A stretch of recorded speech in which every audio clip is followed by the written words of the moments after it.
Chalakudy press ഫോറത്തിൻ്റെ ഈ award ലഭിച്ചതിലുള്ള എൻ്റെ സന്തോഷം, നിങ്ങളോട് ഓരോരുത്തരോടുമുള്ള സ്നേഹം, കടപ്പാട് ആദ്യം തന്നെ അറിയിക്കുകയാണ്.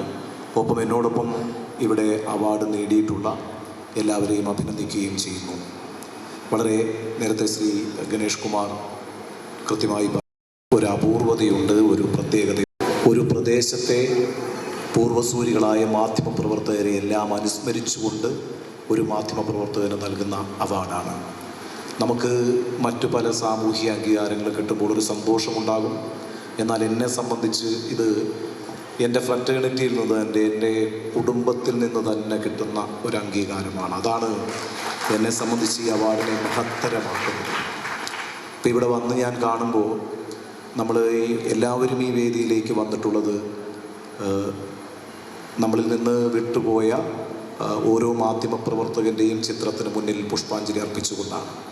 ഇതൊന്നും കേരളത്തിൽ എവിടെയും ഞാൻ കണ്ടിട്ടില്ല. ഈ മാധ്യമപ്രവർത്തകൻ എന്നുള്ള നിലയ്ക്ക് പല മാധ്യമ പരിപാടികളിലും ഞാൻ പോകാറുണ്ട്. നേരത്തെ മന്ത്രി സൂചിപ്പിച്ചതുപോലെ അറിയപ്പെടുന്ന മാധ്യമപ്രവർത്തകരുടെ പേരിലൊക്കെ അവാർഡുകൾ ഏർപ്പെടുത്തപ്പെടാറുണ്ട്, അവരെയൊക്കെ അനുസ്മരിക്കാറുമുണ്ട്. പക്ഷേ നമ്മുടെ പ്രദേശത്ത് ആ പ്രദേശത്തിൻ്റെ വികസനത്തിനു വേണ്ടി, ആ പ്രദേശത്തെ പ്രശ്നങ്ങളിലേക്ക് അധികാരികളുടെ കണ്ണു തുറപ്പിക്കാൻ വേണ്ടിയൊക്കെ നിസ്വാർത്ഥമായി തന്നെ പ്രവർത്തിച്ചു കൊണ്ടിരിക്കുന്ന അറിയപ്പെടാത്ത മാധ്യമപ്രവർത്തകരുണ്ട്. ആ പ്രദേശത്തൊക്കെ അവരറിയുന്നവരായിരിക്കും, പക്ഷേ എന്നാൽ സംസ്ഥാന തലത്തിലൊക്കെ അവരറിയപ്പെടുന്നവരായിരിക്കണം എന്നൊന്നുമില്ല. അതുകൊണ്ട് തന്നെ അവരൊക്കെ മരിച്ചു കഴിഞ്ഞാൽ ചെയ്യുക. ഇവിടെ അതിൽ നിന്ന് നേർ വിപരീതമായി കഴിഞ്ഞ 9 വർഷമായി ഈ പ്രദേശത്തിൻ്റെ വികസനത്തിന് വേണ്ടിയും നന്മയ്ക്ക് വേണ്ടിയും പ്രവർത്തിച്ച് മൺമറഞ്ഞുപോയ മനുഷ്യരെ നിരന്തരം എന്നോണം അനുസ്മരിക്കുകയും അവരെയൊക്കെ എല്ലാ വർഷവും ആദരിക്കുകയും അവരുടെ പേരിൽ മാധ്യമപ്രവർത്തകർക്ക് അംഗീകാരങ്ങൾ നൽകുകയും ചെയ്യുന്നു എന്ന് പറയുന്നത് ഒരു ചെറിയ കാര്യമേ ഇല്ല. അതുകൊണ്ടാണ് ഈ അവാർഡ് വാങ്ങാൻ ഞാൻ തീരുമാനിച്ചത്.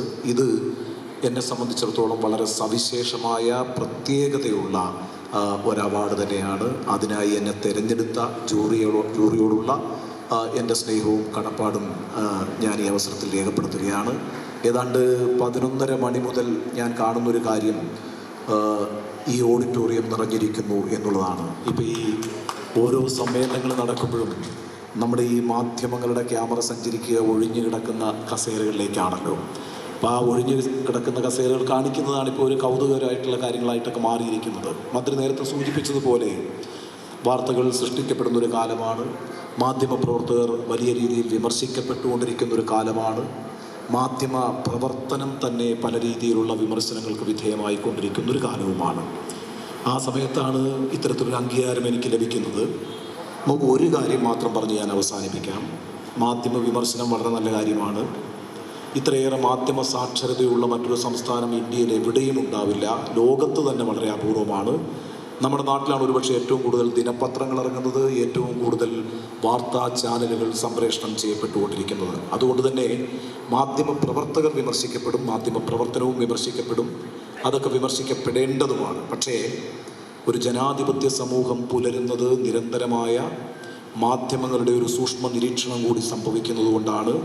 അത്തരത്തിലുള്ള മാധ്യമങ്ങളെ ഇല്ലാതാക്കാനുള്ള ശ്രമങ്ങൾ രാജ്യത്ത് തന്നെ നടന്നുകൊണ്ടിരിക്കുമ്പോൾ ഉത്തരവാദിത്വത്തോടുകൂടി മാധ്യമങ്ങളെ വിമർശിക്കുക, മാധ്യമങ്ങളെ ശരിയായ വഴിക്ക് നയിക്കുക.